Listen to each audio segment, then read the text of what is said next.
Schutterij Het Zandakker Gilde Sint-Jan Venray hield zondag weer het traditionele koningsschieten op de Schuttersweide aan de Loonsdijk in Merselo. Tijdens deze dag nam Guus Stiphout na 35 jaar afscheid als commandant. Hij werd bevorderd tot majoor. De commandant die doet de hele schutterij aanvoeren, zo gezegd. En majoor, die is eigenlijk militarisme hoger van rang. Maar die is eigenlijk een soort in de schutterij een erefunctie. Dus een soort, na zoveel jaar van dienst kun je eigenlijk niet degraderen. En ze kunnen wel iets omhoog zetten. Dat hebben ze mij gedaan dan als majoor. Guus Stiphout is al 55 jaar lid van de schutterij en schoot al vaak om de titel. Ik ben 2 keer koning geweest. In 2003 en in 2009. En het mooiste was dus dat in 2003 was mijn 40 jaar dat ik bij de schutterij was. Dat we op het Oud-Limburg Schuttersfeest de eerste prijs hielden met het mooiste koningspaar van OLS. Dat heeft de hele schutterij nog nooit meegemaakt. Dat is het prachtigste wat ik in mijn leven heb mee kunnen maken. De liefde voor de schutterij zit in de genen. Je bent schutter, schutsbroeder of je bent het niet. Dat is niet om te omschrijven.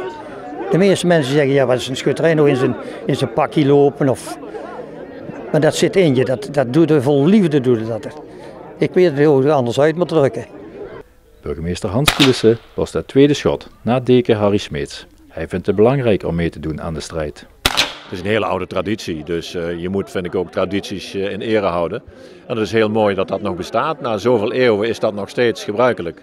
Dus dat houden we echt met verve in ere. De schutterij heeft de afgelopen jaren een groei doorgemaakt en kent een eigen opleiding tot tamboer. De jeugd heeft de toekomst.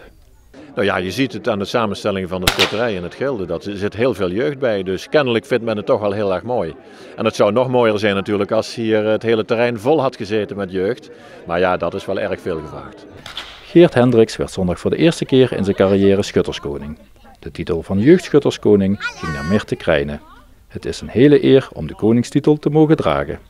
Ja, koning worden van de schutterij is echt een eer. Het is voor sommige schutters vaker weggelegd. Het is geen kwestie van kunnen schieten, een kwestie van geluk. En iedereen die wil toch een keer zijn naam op de koningszilver hebben staan. Dus het is een prestigestrijd. Maar ook wij hebben leden die al meer dan 50 jaar lid zijn nog nooit koning zijn kunnen worden. En dus ja, het is altijd een kwestie van geluk hebben tot de anderen goed schieten. En tot jij net op het juiste moment mag schieten. Maar blijft voor iedereen toch een geweldig grote eer. Ook het publiek neemt jaarlijks in een aparte categorie deel aan het koningsschieten. Victor Thomassen werd tot nieuwe jeugdpubliekschutterskoning gekroond en Leonieke van der Vorst schoot zich tot koning van ere van de schutterij uit Venray. Ja, dat is een aparte wedstrijd voor burgerkoningsschieten. Dat zijn allemaal mensen buiten de schutterij die eigenlijk mee kunnen strijden. Een keer het gevoel hebben van hoe het is om een schutterskoning mee te maken, om dat mee te schieten. En uiteindelijk zal er ook eentje zijn die er het meest geluk heeft en het komend jaar als erekoning door het leven mag gaan. Voorzitter Bernie van Lierop kijkt terug op een geslaagde dag. Ja, ik ben zeker tevreden. We zijn schitterende Eucharistievoering gehad in een eigenlijk volle Sint-Petersbandenkerk. Vanmiddag is de animo goed, dus je hoort ons niet klagen.